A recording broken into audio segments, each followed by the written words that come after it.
So we're here talking about End of Nations. It's a massively online, persistent, real-time strategy game.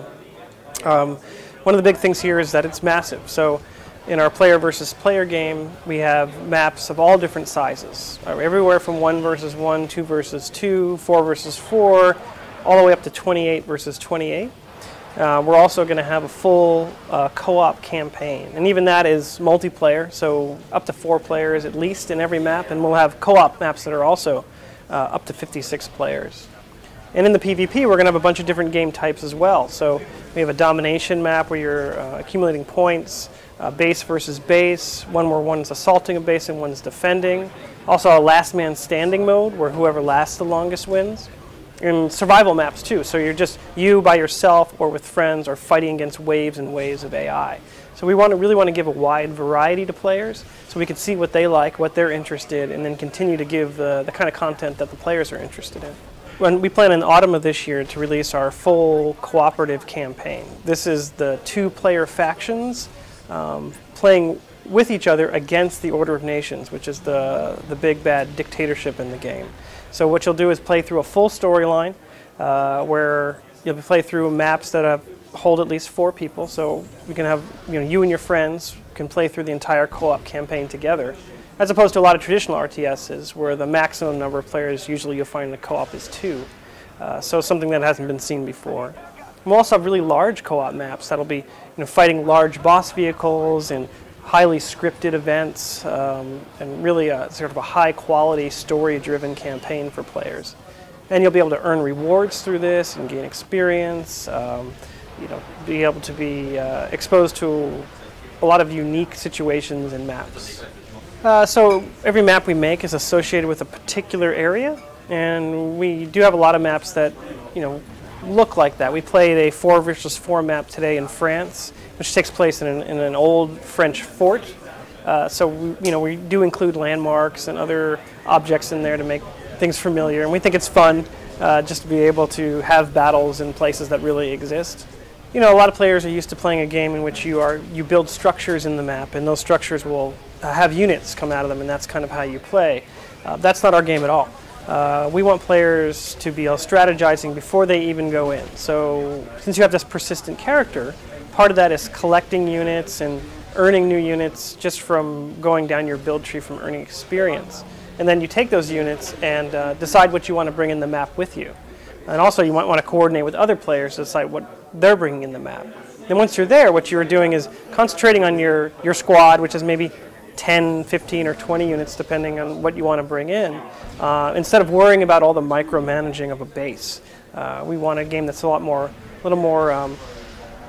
offensive, a little more combat oriented.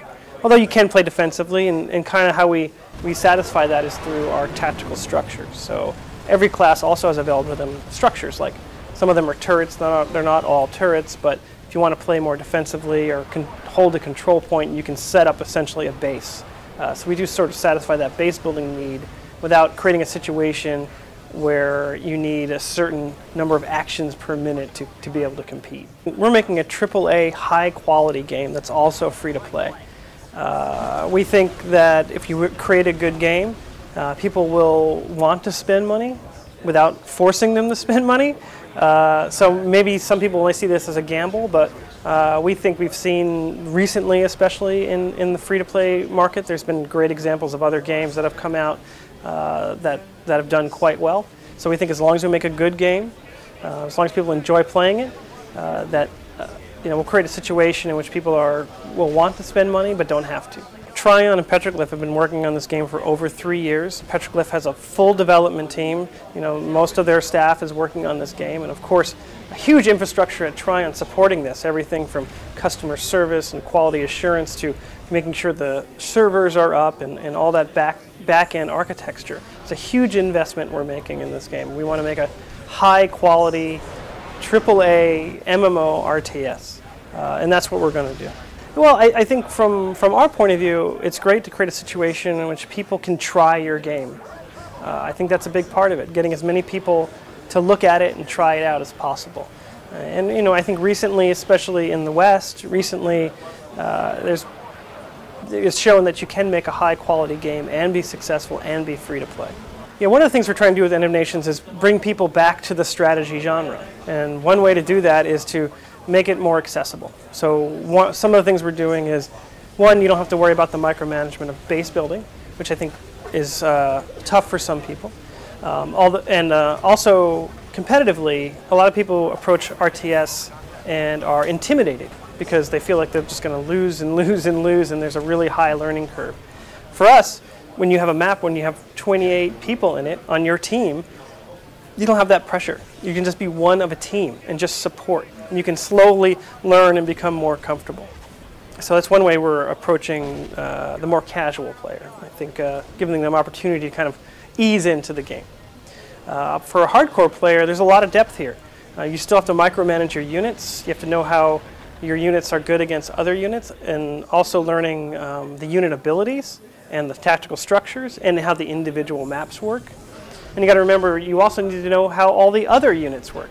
You know, when you see an enemy unit coming towards you, what does that mean? How do I respond to that? So there's a lot there for a hardcore player as well. Well, we're not completely finished with it yet, so I'm not sure exactly how many hours the campaign mode will be. But you know, it'll be a significant number of maps, and be able to bring your character through many levels of advancement. Yeah, I mean, we're going to be releasing everything in this year, 2012. In summer, we're going to be releasing all our PvP maps that we have, and as well as a tutorial and a lot of other things. And then come autumn time frame, we're going to release the full cooperative campaign.